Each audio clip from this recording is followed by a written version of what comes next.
pourquoi je suis devenu pro-Trump.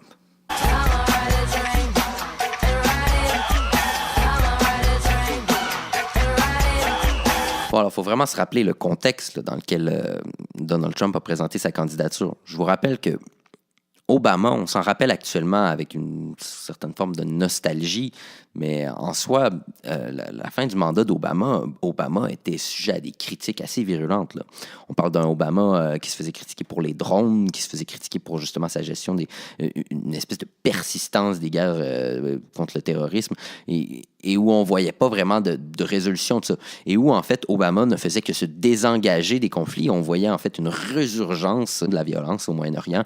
L'État islamique a été proclamé en 2014. Il y a eu la crise ukrainienne.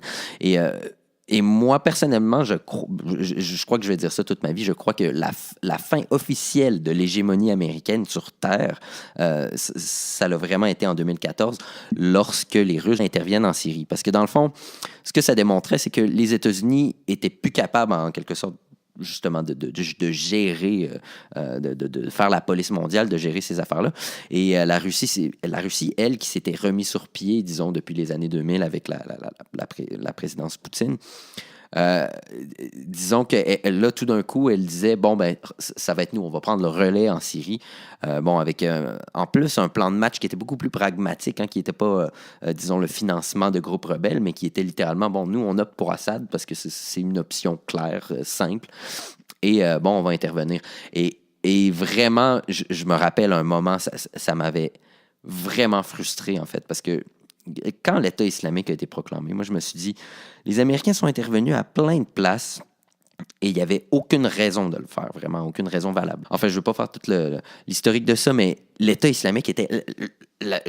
on s'entend, l'État islamique était le meilleur prétexte à une intervention américaine qui, depuis, je veux dire, depuis des décennies, jamais il y avait eu une aussi grande menace, dans le fond, sur une région. C'était un État c'était un groupe terroriste qui avait formé un pays qui couvrait à peu près, je veux dire, la grosseur de la Hongrie. Je veux dire, et qui coupait des têtes à qui mieux, qui brûlait vivant des gens, qui, je veux dire, vraiment à un niveau d'horreur incroyable et une espèce de posture géopolitique assumée, hein, le contrôle d'un territoire. Enfin, j'étais vraiment fâché après Obama, justement, qui n'interviennent pas et qui laissent la chose dégénérer.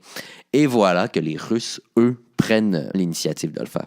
Donc, à mon avis, c'est ce jour-là, lorsque les Russes ont lancé, je ne me rappelle plus combien de missiles, c'était 26 ou c'était une cinquantaine.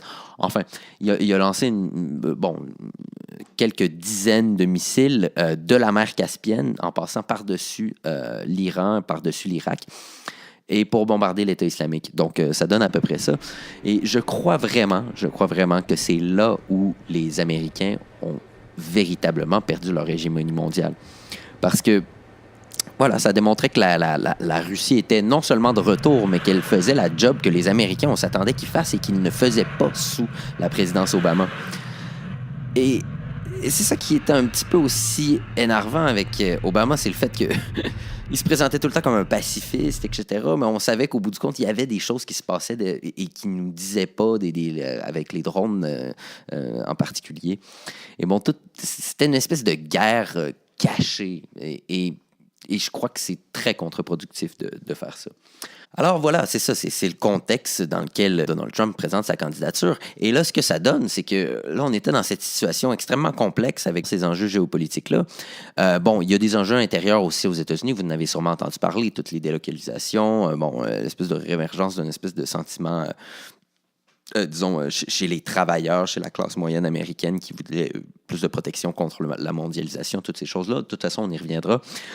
Mais tout ça pour dire que c'est dans cette situation un peu catastrophique-là que Donald Trump présente la candidature. Et au début, je me disais, mon Dieu, mais c'est une catastrophe. Un pays de 300 millions d'habitants n'est pas capable de trouver une meilleure candidature que ça. Et en plus, de l'autre bord, ce qu'on a, c'est Hillary Clinton qui, justement, est la prolongation de cette espèce d'hypocrisie américaine, de ces guerres hypocrites américaines que tout le monde déteste.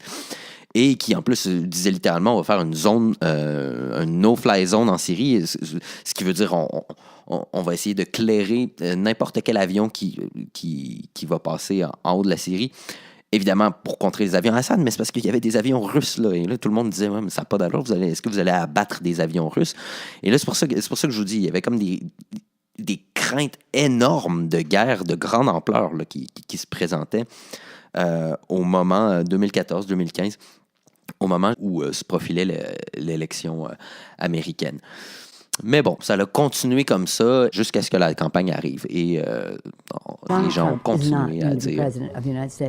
Take it to the bank. He will never be president. Donald Trump is not going to become president of the United States. She's at plus 19.